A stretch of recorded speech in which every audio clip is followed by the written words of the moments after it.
नमस्कार दोस्तों, मेरा नाम अनुज है। टारगेट एग्जाम विधि चैनल पर आप सभी लोगों का स्वागत है। दोस्तों, आज के वीडियो में हम लोग साइंस और जीके के 20 प्रश्न हल करेंगे। ये बहुत ही महत्वपूर्ण प्रश्न है, ध्यान से देखिएगा। आइए शुरू करते हैं। पहला प्रश्न है, निम्नलिखित में से किस क्रांति का संबंध टमाटर और मांस उत्पादन से है? ऑप्शन इसमें डी वाला सही होगा, लाल क्रांति। लाल क्रांति का संबंध टमाटर और मांस उत्पादन से है।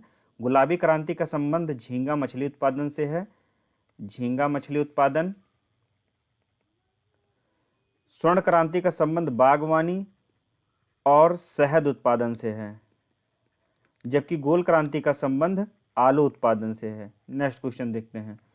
दूसरा प्रश्न है, भारतीय संविधान का कौन सा विषय संविधान के भाग 14 में वर्णित है? तो इनमें से ऑप्शन डी सही होगा, संघ एवं राज्यों के अधीन सेवाएं भाग 14 में वर्णित है। और भाग 14 का ए अधिकरण संबंधी है, जबकि संविधान संशोधन की प्रक्रिया भाग 20 में वर्णित है। संविधान के भाग 20 में संविधान संशोधन की प्रक्रिया का वर्णन किया गया है। संघ संबंधी विषयों को भाग 5 में वर्णित किया गया है और राज्य संबंधी विषयों को भाग 6 में रखा गया है। तीसरा प्रश्न है, निम्नलिखित में से किस रंग का प्रकीर्णन सबसे अधिक होता है? तो जो बैंगनी रंग होता है इसका प्रकीर्णन सबसे अधिक होता है। ऑप्शन आपका बी वाला सही होगा। और इसकी आवृत्ति भी सर्वाधिक होती है, आवृत्ति सर्वाधिक होती है, परंतु तरंगदैर्घ्य सबसे कम होता है, तरंगदैर्घ्य सबसे कम होता है। और यही यदि लाल रंग की बात करें तो यह एकदम इसके विपरीत होता है, अर्थात अपोजिट होता है। इसका प्रकीर्णन सबसे कम होता है, प्रकीर्णन सबसे कम, आवृत्ति सबसे कम, परंतु तरंगदैर्घ्य सर्वाधिक होता है, तरंगदैर्घ्य सर्वाधिक होता है। एक बार और मैं बता देता हूं, जो लाल रंग होता है इसका प्रकीर्णन सबसे कम होता है और आवृत्ति भी कम होती है, परंतु तरंगदैर्घ्य सर्वाधिक होता है। और बैंगनी रंग की आवृत्ति और प्रकीर्णन सर्वाधिक होता है, तरंगदैर्घ्य सबसे कम होता है। आकाश का नीला रंग प्रकाश के प्रकीर्णन के कारण होता है, याद रखिएगा। चौथा प्रश्न मैं लिखना भूल गया हूं, पांचवें प्रश्न पर आते हैं। निम्नलिखित में से विद्युत सेल किस ऊर्जा का रूपांतरण होता है? दोस्तों, किस ऊर्जा को रूपांतरित करता है? तो जो विद्युत सेल होता है वह रासायनिक ऊर्जा को विद्युत ऊर्जा में रूपांतरित करता है। ऑप्शन इसमें डी वाला सही होगा। सौर ऊर्जा को विद्युत ऊर्जा में रूपांतरित करता है सोलर सेल, सोलर सेल।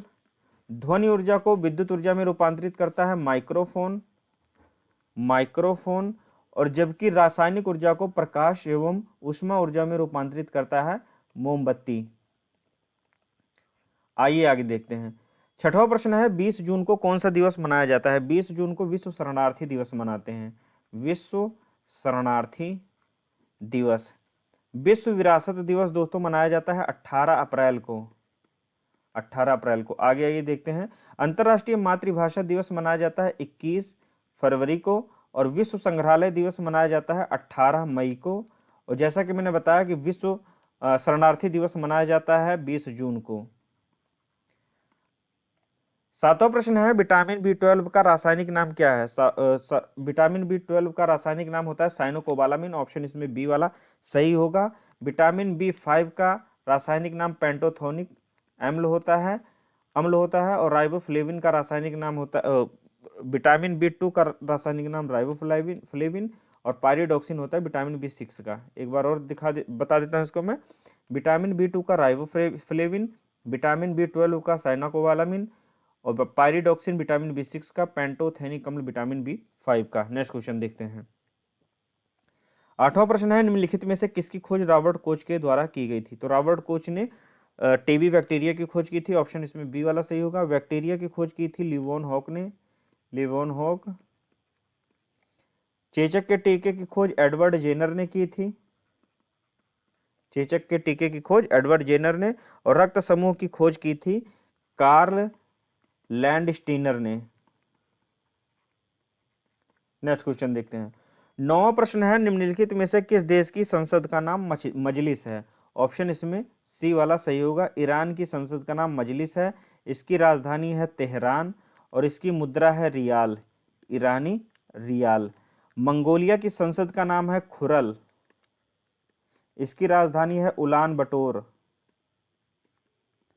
और मंगोलिया की जो मुद्रा है वह है टुगरिक। भूटान की राजधानी थिम्पू, थिम्पू या थिम्फू कहीं कहीं लिखा मिलेगा आपको। और जो इसकी संसद है सोंगडू है और इसकी मुद्रा है नगुल्ट्रम। डेनमार्क की राजधानी है कोपेनहेगन। संसद है फोलकेटिंग और इसकी मुद्रा है क्रोन। आइए आगे देखते हैं। 10वां प्रश्न है, दीवाने अमीर कोही के रूप में विख्यात कृषि विभाग किसके द्वारा स्थापित किया गया था? मोहम्मद बिन तुगलक के द्वारा। ऑप्शन इसमें ए वाला सही होगा। दीवाने अमीर कोही एक कृषि विभाग था, इसे याद रखिएगा। 11वां प्रश्न है, सूर्य के सबसे बाहरी भाग को क्या कहा जाता है जिसे पूर्ण सूर्य ग्रहण के दौरान देखा जा सकता है? पूर्ण सूर्य ग्रहण के समय सूर्य का सबसे बाहरी भाग कोरोना दिखता है। ऑप्शन इसमें बी वाला सही होगा। सूर्य की 3 आंतरिक परतें हैं और सूर्य की 3 बाह्य परतें हैं। बाह्य परतें हैं। आंतरिक परतों के बारे में बता देता हूं। आंतरिक परतों में कोर है, आपका रेडिएशन क्षेत्र है जिसे हम लोग विकिरण क्षेत्र कहते हैं, और संवहन क्षेत्र है। संवहन क्षेत्र है। आंतरिक परतों में कोर, विकिरण क्षेत्र और संवहन क्षेत्र है। जबकि जो सूर्य की 3 बाह्य परतें हैं उनमें से पहला आता है प्रकाश मंडल। प्रकाश मंडल जिसे अंग्रेजी में कहते हैं फोटोस्फीयर। फोटोस्फीयर। और फिर आता है क्रोमोस्फीयर। क्रोमोस्फीयर। इसके बाद में लास्ट में आता है कोरोना।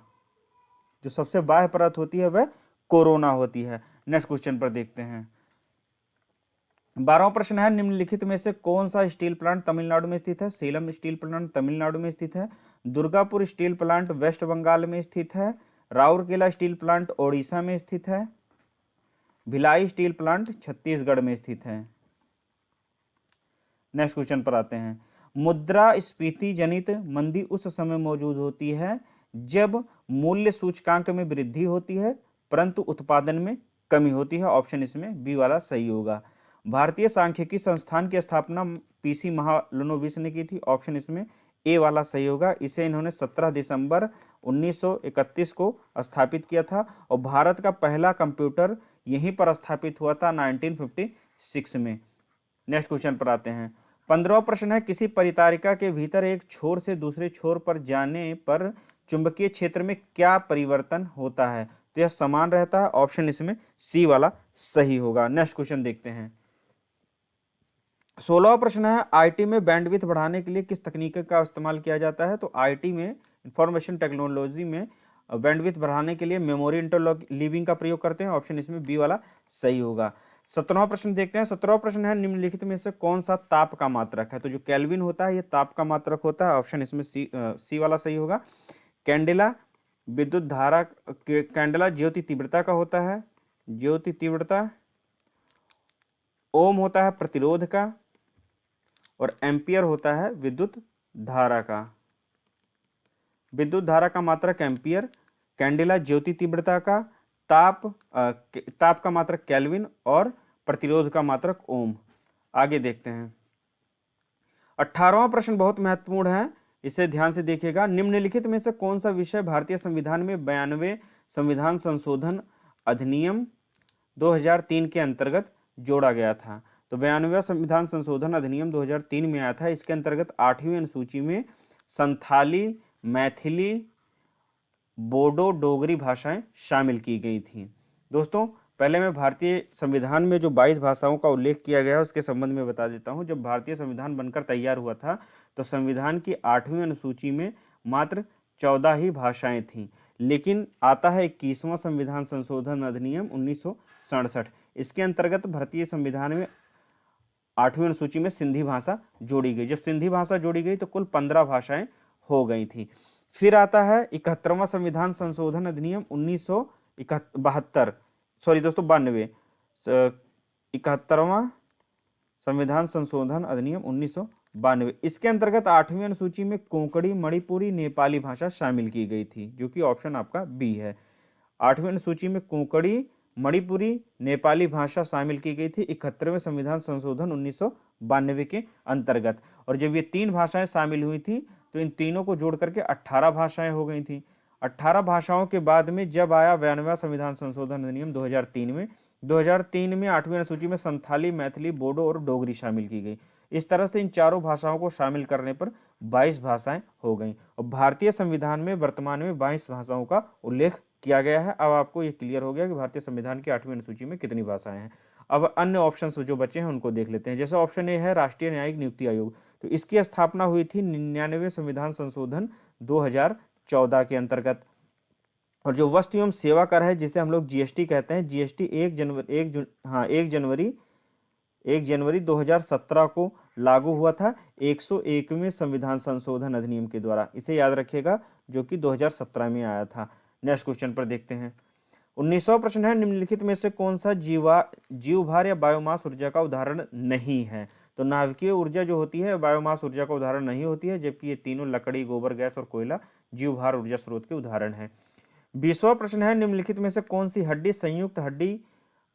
संयुक्त हड्डी केवल एक ही दिशा में घूमती है। तो जो हिंज ज्वाइंट होते हैं, ऐसे जोड़ वाली हड्डियां होती हैं जो एक ही दिशा में घूमती है। जैसे आप कोहनी की हड्डी ले लीजिए, या घुटने की हड्डी ले लीजिए, घुटने के जोड़ को ले लेंगे, तो ये सिर्फ एक ही दिशा में घूमते हैं, इन्हें हिंज ज्वाइंट कहते हैं।